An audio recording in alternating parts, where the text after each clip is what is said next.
क्यों कहा ये? हमारे वजीर आजम अमेरिका गए, वजीर आजम अमेरिका गए, हमको उस पर कोई इतराज नहीं है। हम भी चाहते हैं कि भारत, इंडिया और यूएसए के ताल्लुकात और अच्छे हों। अब तो हम स्ट्रेटेजिक पार्टनर हैं, अब तो हम एग्रीमेंट्स में शेयर्ड वैल्यूज का जिक्र करते हैं। मगर हमारे वजीर आजम जब अमेरिका में थे तो दो बातों का मुझे बड़ा एतराज है।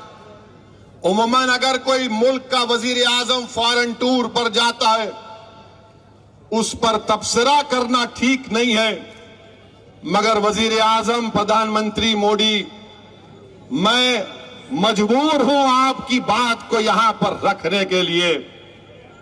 एक ये कि नरेंद्र मोदी ने पहली प्रेस कॉन्फ्रेंस 9 साल में मीडिया के सामने आकर की। 9 साल में कोई मीडिया उनसे सवाल नहीं कर सकता था, कोई मीडिया के लोग नहीं।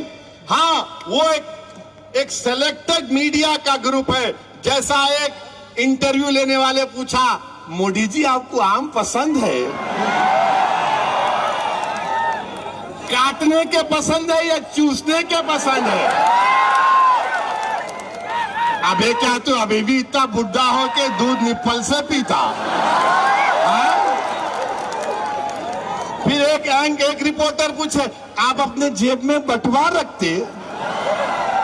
कहीं को तेरे को धिंगाना होना समझ नहीं।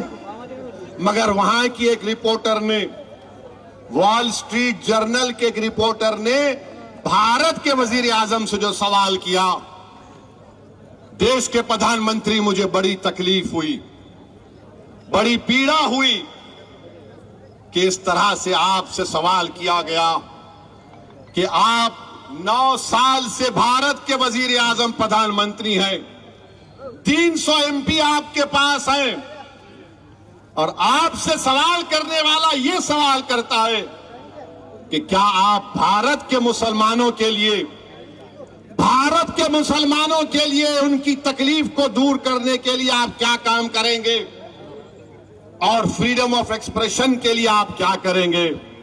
देश के प्रधानमंत्री, मैं खुश होता अगर आपसे सवाल होता कि आप उस देश से आते हैं जहां पर 50% आबादी भारत की 28 साल के नौजवानों पर मुश्तमिल है। मैं खुश होता इस बात से कि अगर रिपोर्टर आपसे सवाल करती कि बताइए मेक इन इंडिया में आपने क्या क्या बनाया। मैं खुश होता अगर रिपोर्टर आपसे पूछती कि क्या आपने 5 ट्रिलियन इकोनॉमी के उस टारगेट को हासिल कर लिया। मैं खुश होता अगर उस फॉरेन रिपोर्टर आपसे बोलती कि भारत में इन्फ्लेशन कम करने के लिए आपने क्या किया। मैं खुश होता अगर रिपोर्टर आपसे पूछती कि पूरी दुनिया में सबसे ज्यादा बेरोजगार अगर नौजवान है तो भारत में उसकी बेरोजगारी के लिए आप क्या किए। मगर उस रिपोर्टर ने 9 साल के वजीर आजम, 300 एमपी रखने वाले वजीर आजम से पूछा, मुसलमानों की तकलीफ को दूर करने के लिए आप क्या कर रहे हैं, फ्रीडम ऑफ एक्सप्रेशन के लिए क्या कर रहे हैं।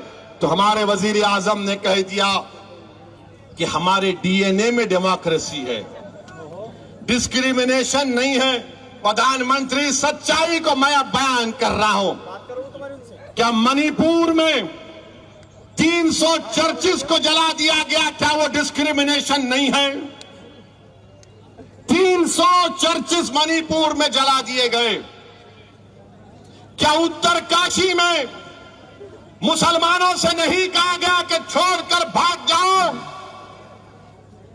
तुम्हारा बायकॉट किया जाएगा? ये डिस्क्रिमिनेशन नहीं है।